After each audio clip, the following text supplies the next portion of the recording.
Oi, bom dia, meninas e meninos. Cá estou eu na nossa aulinha hoje, mitologia, como eu falei, tá?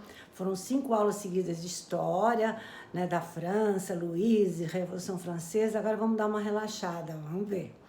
Hoje vai ser mitologia, embora tenha alunas, né, alunos que preferem história, outros biografia, mas nossa aula é história e mitologia. Só está faltando nas nossas aulas pela internet as atualidades, mas isso fica quando for aula presencial, tá bom? Então vamos ver. Eu vou começar a aula hoje com uma frase famosa de Shakespeare. Quem não conhece Shakespeare?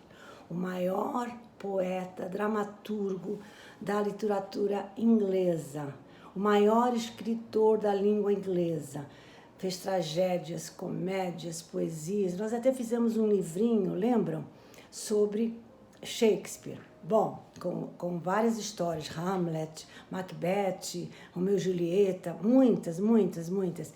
Não só tragédias, mas também comédias, tá? Além dele ser poeta, tá? Bom, mas aí o caso hoje não é a história de Shakespeare. É uma frase que ele deixou que vai ser a introdução da nossa aula de mitologia. Ele falou o seguinte: a teia de nossa vida é composta de fios misturados de bens e de males. Vou repetir. A teia de nossa vida é composta de fios misturados de bens e de males. Então, a nossa vida é uma teia com coisa boa e coisas ruins, tá? Bom, tem outra frase, também se fala nesses fios, de um autor desconhecido. Ele falou o seguinte: tecer os fios da nossa existência não é uma tarefa fácil. Então, nós temos os fios da existência. Não é uma tarefa fácil. E quem não escutou essa frase? Minha vida estava por um fio, mas me salvei. Então, fio para cá e fio para lá. Então, de que se trata a aula hoje? Dos fios. Porque o fio, na mitologia grega, é o símbolo do destino dos homens. E sabe por quê? Por causa daquelas 3 irmãs, aquelas deusas primordiais que eram encarregadas de fiar o fio, de colocar os nós e de cortar o fio. Então eu vou falar sobre essas 3 irmãs, deusas primordiais, que nem os Zeus, o Deus do universo, o Deus do Olimpo, interferia no seu trabalho. Então vamos ver. Essas deusas, né, eram 3 irmãs, como eu falei, elas tinham um aspecto assim sinistro, de acordo com os poetas antigos. Só que nas artes plásticas colocaram as irmãs lindas, belíssimas. Quer dizer, cada um tem uma interpretação. Acharam muita judiação colocar as 3 irmãs que tinham tanto trabalho para a humanidade, colocá-las com um aspecto feio, sinistro. Então as artes plásticas colocaram-nas belíssimas. Quem são elas? Primeiro, a primeira é Cloto. Cloto, aquela que segurava o fuso e tecia o fio da vida. Deixa eu só explicar uma coisa. Essas 3 irmãs, elas tinham um tear, que era chamada Roda da Fortuna, onde faziam esse trabalho. Então, a Cloto, a primeira irmã, era aquela que fazia o fio na roca, tá? Tecia o fio da vida. A segunda irmã era Laquesis. Laquesis quer dizer sortear em grego. Ó, sortear vem daí a palavra sorte, sortear. Então, por que a Laquesis quer dizer sortear ou sorte? Porque ela imprimia os nós e os laços, aquilo que o homem iria enfrentar, as atribuições da sua vida. Os nós e os laços. Era Laquesis, né? A que sorteava. E tinha a terceira irmã, que era Atropos. Atropos quer dizer afastar. Por quê? Porque essa terceira irmã, ela cortava o fio. Então, o que ela fazia? Determinava o fim da vida, determinava a morte. O tamanho de cada um ia ter de anos de sua vida, tá? Essas 3 irmãs, que eu já falei que nem os Zeus interferia, elas eram chamadas de fiandeiras, porque fiavam os fios, moiras, e mais tarde em Roma receberam o nome de parcas. Então, quem cuidava dos fios da nossa vida eram as fiandeiras, moiras ou parcas, tá? Então, isso está na mitologia, a importância dos fios, do fio da vida, tá? Bom, mas eu não vou ficar por aqui, porque tem psicologia, um termo, eu já vi até em jornal, que o governo, há muitos anos atrás, eu nunca mais vi, mas uma vez por acaso eu vi, o governo precisa achar o fio de Ariadne. Acho que foi na época bem antiga, acho que uns 20 anos atrás, eu lembro que eu vi essa frase e saí assim, nossa, quem não sabe a mitologia não vai entender isso. O governo precisa achar o fio de Ariadne. Então, vou explicar o que é esse bendito fio de Ariadne, que está na mitologia e até hoje é uma expressão usada até em psicologia, tá bom? O fio de Ariadne. Vou contar a história que vai dar origem ao fio de Ariadne, tá? Bom, no sul da Grécia tem uma ilha chamada Creta, até hoje tem o mesmo nome, tá? Em Creta morava o rei Minos, com a sua esposa Passifé e uma filha, Ariadne. Essa história é muito longa, eu não vou ficaria aqui 2 horas, mas eu vou falar assim por alto o que interessa para o fio de Ariadne. Conta a mitologia que Passifé se apaixonou por um touro branco, lindo, que o marido, o Minos, tinha recebido de presente do Poseidon, deus dos mares. Era um touro diferenciado, ela se apaixonou por ele. Então tiveram uma relação e dessa relação nasceu o Minotauro. Mino vem de Minos, Tauro de touro, metade homem, metade touro. E nasceu esse monstro, né? Logicamente, o Minos pensava que era filho dele. E ele viu que esse monstro, né, quando nasceu, que ele só se alimentava de carne humana. Então, o que ele fez? Para não sair por aí matando e matando lá o povo dele, ele mandou construir um labirinto e colocou o Minotauro dentro desse labirinto. E, periodicamente, mandava recolher, né? Os soldados dele mandavam recolher jovens, porque ele só comia carne jovem, porque é mais macia, né? E jovens moças e rapazes para alimentar o Minotauro. Então, houve muita gente que tentou entrar no labirinto para matar o monstro, mas acabava morrendo porque não sabia a saída lá do labirinto e nem conseguia chegar perto dele, que se perdia no meio do labirinto, tá?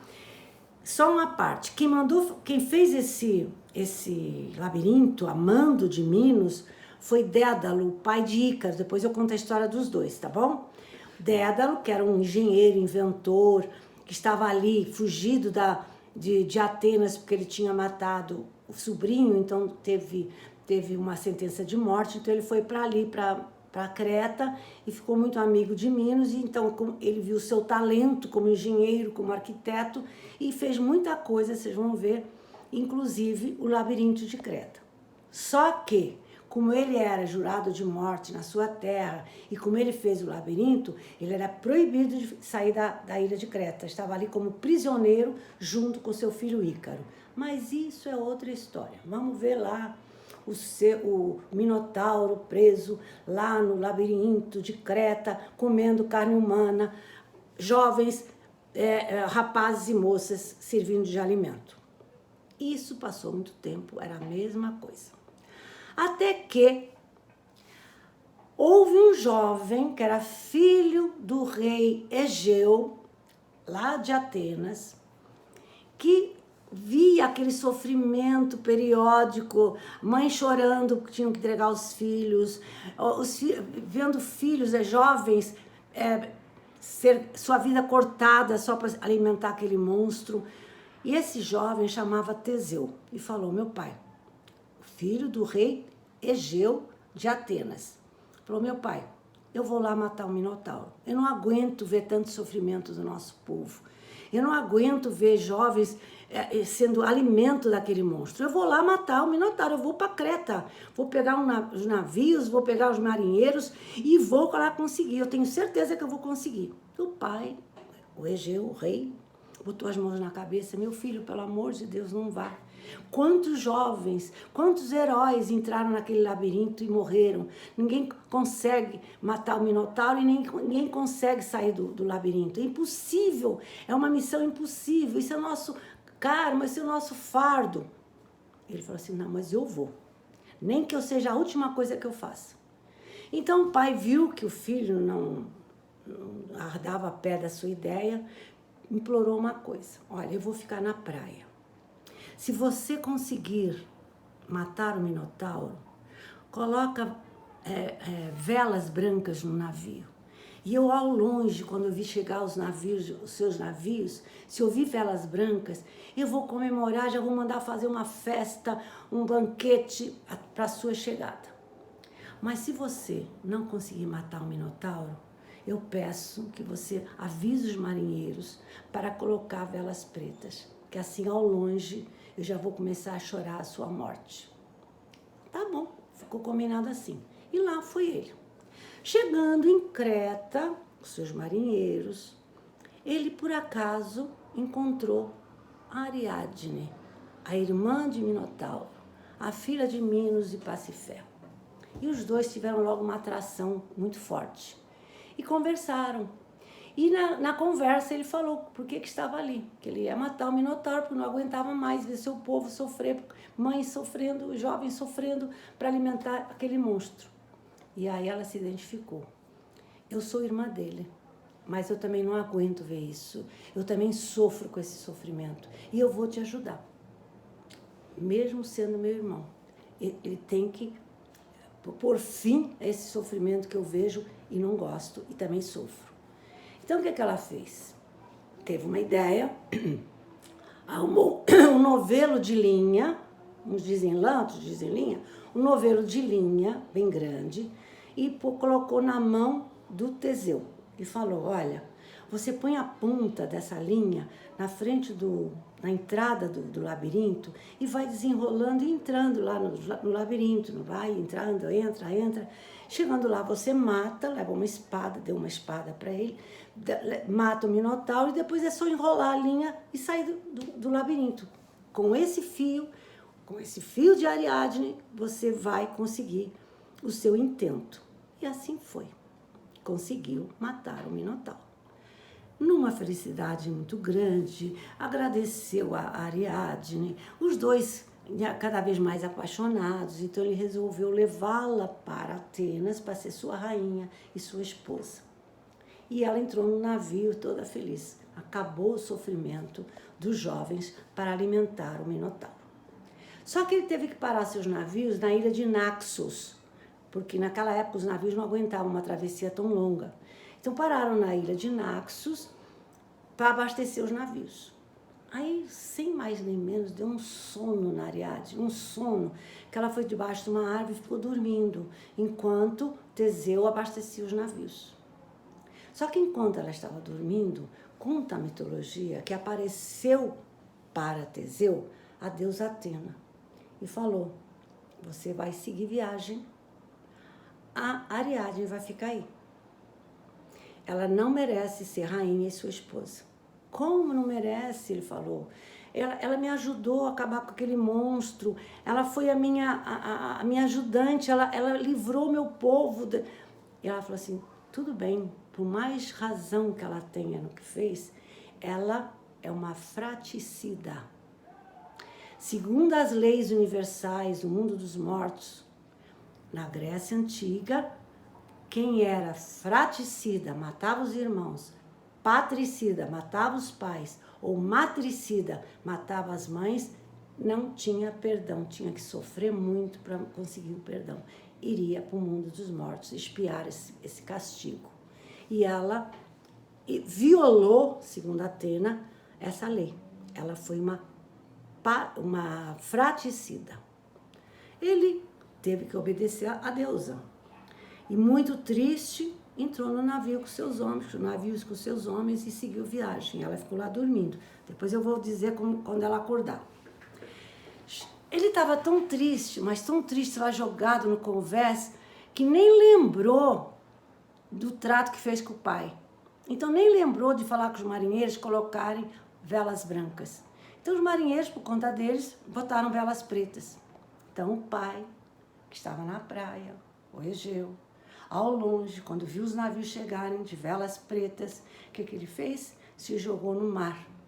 Por isso que o mar, ao leste da Grécia, tem o nome de Mar Egeu, em sua homenagem, em homenagem ao rei Egeu, tá? Foi lá que ele se jogou, sofrendo pela morte do filho, né? Que ele achou que tinha morrido. O mar que fica do lado oeste da Grécia é o Jônico, e a leste é o Mar Egeu. Então, todo mundo já sabe disso. Bom, então, ele chegou lá, o pai tinha morrido e foi eleito rei e governou a Atenas. Bom, agora vamos voltar para Ariadne. Estava lá dormindo debaixo da árvore. Quando ela acordou, viu que não tinha mais navios, viu que não tinha mais Teseu, ela achou que foi ludibriada, enganada. Ela chorava, num desespero. Ela disse assim, eu fui enganada, eu fui usada. Chorava e não parava de chorar, de tanto sofrimento. A deusa Afrodite, a deusa do amor e da beleza, não conseguia ver nenhum apaixonado sofrendo. Então ela interferiu. Sabe o que fez a Afrodite? Chegou para ela e falou, calma, você agora está sofrendo. Não disse a razão porque não podia. Você está sofrendo, mas um dia você vai se apaixonar de novo e vai ser muito feliz. Calma. Bom, passou um tempo, a Afrodite mandou Dionísio ter com a Ariadne. E os dois entraram, se gostaram e tal. Conclusão, acabaram casando. A Ariadne e Dionísio, aquele báculo em Roma, lembra? Bom, diz que quando ele se apaixonou por ela perdidamente. Quando eles casaram, ele deu para ela uma coroa cheia de brilhantes, linda, tipo uma coroa, né?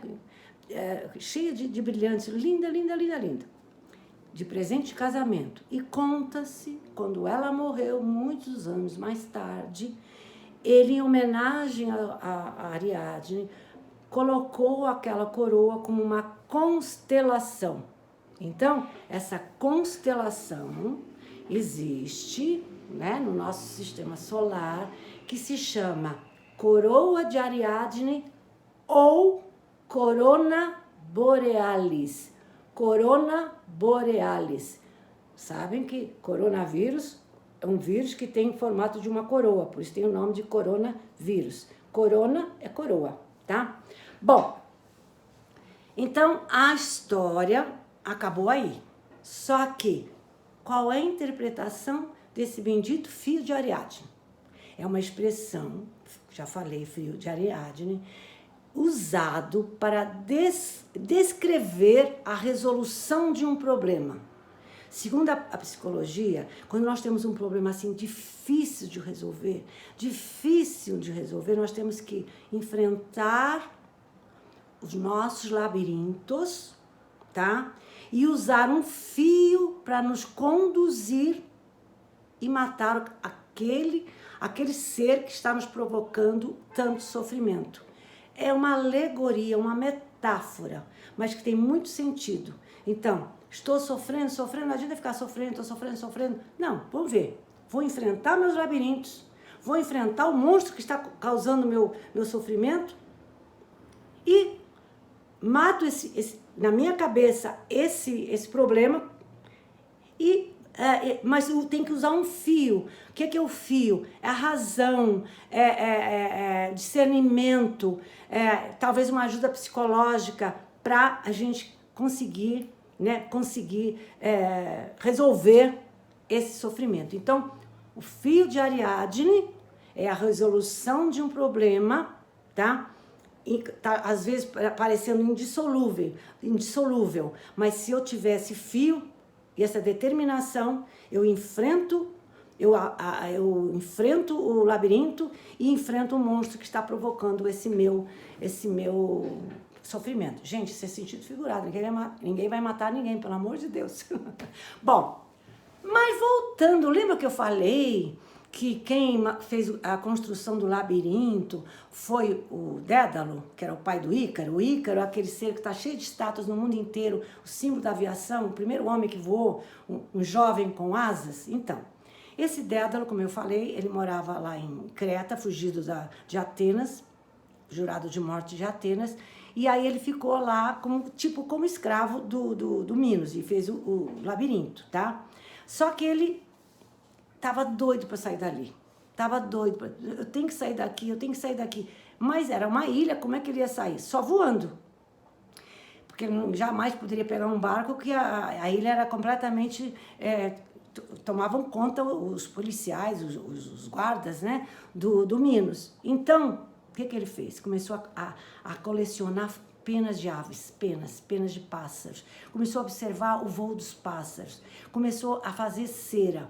E aí ele fez, depois de algum tempo, dois pares de asas maravilhosas, pareciam asas gigantescas. Chegou para o Ícaro e falou, que era muito jovem, nós vamos voar e sair desta ilha.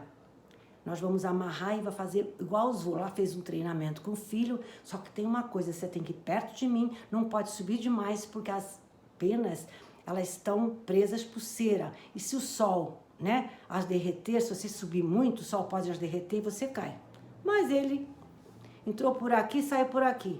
Ele não ligou, que ficou tão feliz voando, falando, eu estou voando, estou tão feliz, que subiu mais do que o que deveria, a cera derreteu e ele caiu no mar Egeu, pertinho da ilha que recebeu o nome em sua homenagem de Icária. Icária é uma ilha que está no mar Egeu, que hoje é uma ilha turística e é uma ilha muito estudada, sabe por quê? 1/3 dos habitantes, tem 9 mil e poucos habitantes, não chega a 10 mil. E essa ilha é estudada por cientistas, por médicos, porque 1/3 da população de Icária tem mais de 90 anos. Ela é apelidada a ilha onde as pessoas esqueceram de morrer. 80 anos lá é jovem, mais de 100 é normal. Fizeram estudos que em Icária, essa ilha lá do Mar Egeu, perto da ilha de Samos, lá no norte da Grécia, na região do Mar Egeu, mais no norte, que tem os menores índices de colesterol, de diabetes. Não tem academias, que as atividades são de agricultura, mas eles andam muito a pé, andam quilômetros a pé. Eles não andam de carro, né? Então andam muito a pé. E olha, tomam 1 ou 2 copos de vinho todo dia, tem a idade que tiver. Comem muito peixe, comem muitos queijos e iogurtes feitos por eles, muitos legumes e verduras. Conclusão, é uma ilha que é estudada pela grande longevidade de seus habitantes, tá? Vamos lá? Vamos lá, tá? Gente, vou ficar por aqui. Beijos, tchau!